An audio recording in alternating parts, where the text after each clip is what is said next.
Shalom, selamat pagi Bapak dan Ibu yang dikasihi Tuhan. Saya percaya penyertaan Tuhan atas hidup kita sempurna adanya. Pagi hari ini renungan saya ambil dari kitab Amsal pasal yang ke-10 ayat yang kedua. Saya akan bacakan untuk kita semua.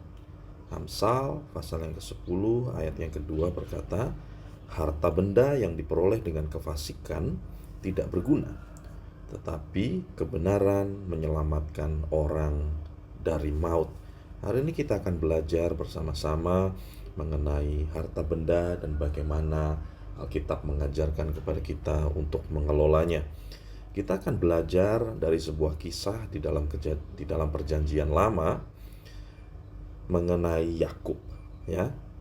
Kita akan belajar bersama-sama dalam Kejadian pasal 29 ayat 25 sampai 28. Bapak Ibu, saya percaya bahwa Tuhan selalu ingin memberkati kita. Dia bukan Tuhan yang perhitungan, Dia bukan Tuhan yang pelit, Bapak dan Ibu. Dia selalu punya hati untuk memberkati kita, memberikan kepada kita. Ya, seorang penulis yang bernama Max Lucado dalam sebuah bukunya dia berkata begini, Tuhan tanpa diminta itu sudah menyediakan segala sesuatu buat kita. Sang penulis ini mendasarkan pada kisah penciptaan. Tuhan menjadikan manusia pada hari yang ke-6. Pada hari yang pertama dan kelima Tuhan sudah sediakan semuanya. Dan penulis ini berkata dalam sebuah kalimat yang selalu saya ingat, jika Tuhan itu jahat, Tuhan tidak mau memberi, maka bisa saja Tuhan menciptakan langit itu berwarna pink. Dan sampai hari ini mungkin kita akan tahu bahwa langit itu berwarna pink. Tetapi tidak, Dia menyediakan dengan begitu limpah. Dia menciptakan langit berwarna biru cerah yang bagus untuk mata. Dia menyediakan begitu banyak biji-bijian, tumbuh-tumbuhan, makanan. Semua diciptakan dengan begitu limpah tanpa diminta. Nah, pagi ini kita akan sama-sama belajar dari Kejadian 29 ayat yang ke-25 berkata gini. Sebuah cerita mengenai Yakub dan Laban. Saya bacakan untuk saudara ayat 25 sampai 28. Tetapi pada waktu pagi tampaklah bahwa itu Lea. Lalu berkatalah Yakub kepada Laban, apakah yang kau perbuat terhadap aku ini? Bukankah untuk mendapatkan Rahel aku bekerja padamu? Mengapa engkau menipu aku? Jawab Laban, tidak biasa orang berbuat demikian di tempat kami, mengawinkan adiknya lebih dahulu daripada kakaknya. Genapilah dahulu 7 hari perkawinanmu dengan anakku ini, kemudian anakku yang lain pun akan diberikan kepadamu sebagai upah, asal engkau bekerja pula kepadaku 7 tahun lagi. Maka Yakub berbuat demikian. Ia menggenapi ke-7 hari perkawinannya dengan Lea. Kemudian Laban memberikan kepadanya Rahel anaknya itu menjadi istrinya. Nah, Bapak dan Ibu, perhatikan perjanjian Tuhan yang Tuhan buat kepada Abraham dan kepada Ishak sangatlah besar dan sakral, yaitu perjanjian yang akan menjadikan keturunan Abraham dan Ishak menjadi bangsa yang besar. Dan perjanjian itu akan diteruskan kepada Yakub. Tetapi kalau kita melihat dari ayat yang barusan kita baca, kita bisa belajar satu hal, bahwa perjanjian yang besar itu yang akan diteruskan kepada Yakub, ada satu hal yang harus diproses Tuhan terlebih dahulu sebelum perjanjiannya itu diteruskan kepada Yakub. Apa itu? Kita sama-sama tahu bahwa Yakub adalah seorang penipu, ya. Dan inilah yang saya percaya yang harus dikikis oleh Allah. Seumur hidupnya Yakub menipu, ya. Dia menipu kakaknya sendiri, ya. Dia menipu ayah ibunya. Inilah yang harus dikikis, dihabiskan oleh Allah. Bapak dan Ibu, sebelum kita dapat menerima janji Allah, sebelum Yakub dapat menerima janji Allah, Yakub harus menjalani tes pertamanya, yaitu bertemu dengan Laban dan ditipu. Saya melihatnya adalah sebuah proses yang harus dilalui Yakub untuk dapat kemudian menerima perjanjian yang akan diteruskan kepadanya dari Abraham, Ishak, dan kepada dirinya. Dan sebagai proses untuk Yakub dapat dipakai menjadi berkat bagi bangsa-bangsa. Yakub seumur hidupnya dia menipu. Hari itu dia ditipu. Dia 7 tahun bekerja untuk mendapatkan Rahel, tetapi dia mendapatkan Lea, dan dia harus bekerja lagi 7 tahun untuk mendapatkan Rahel apa yang dia mau. Seringkali dalam hidup kita, kita juga harus berhadapan dengan orang-orang yang menurut kita menjengkelkan, menyakiti kita. Bahkan tidak jarang orang-orang yang menjengkelkan itu adalah orang-orang terdekat kita, dalam lingkungan terdekat kita.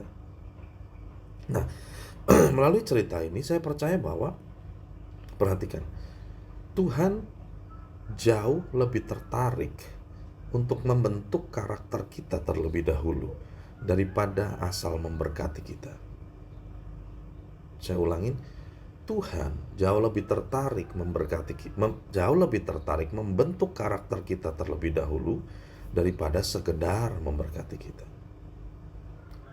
Ketika kita sedang dipertemukan dengan orang-orang yang menjengkelkan dan menyakiti kita, jika kita mau jujur,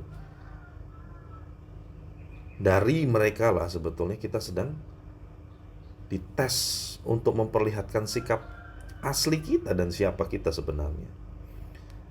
Dari sinilah kita bisa belajar dan mengerti bahwa ternyata dalam karakter kita tuh masih ada yang harus diproses, sama seperti Yakub.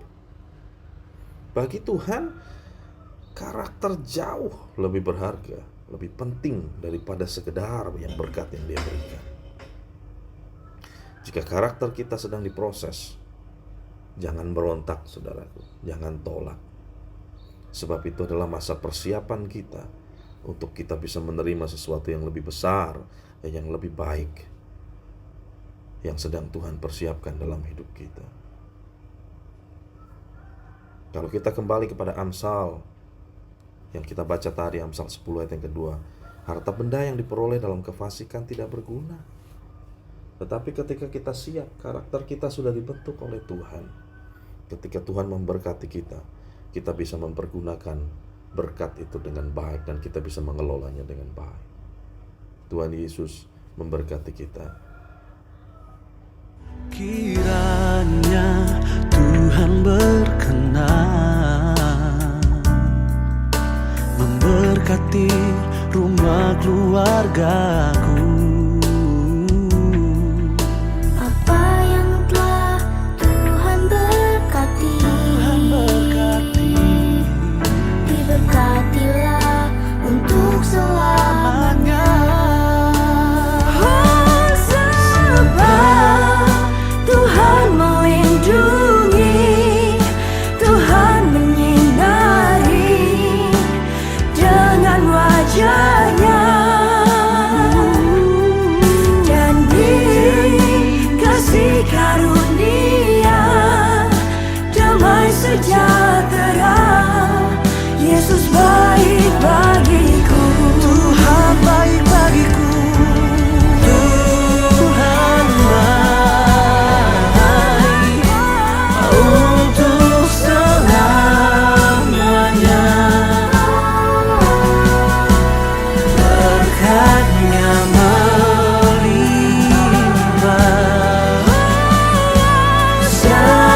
seumur hidupku.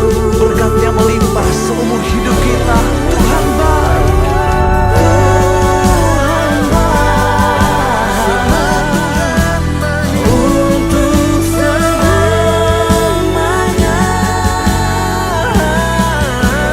Berkat-Nya melimpah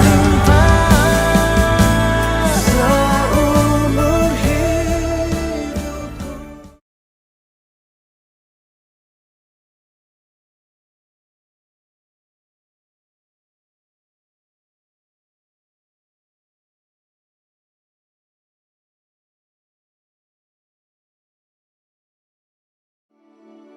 hidupku ada di tangan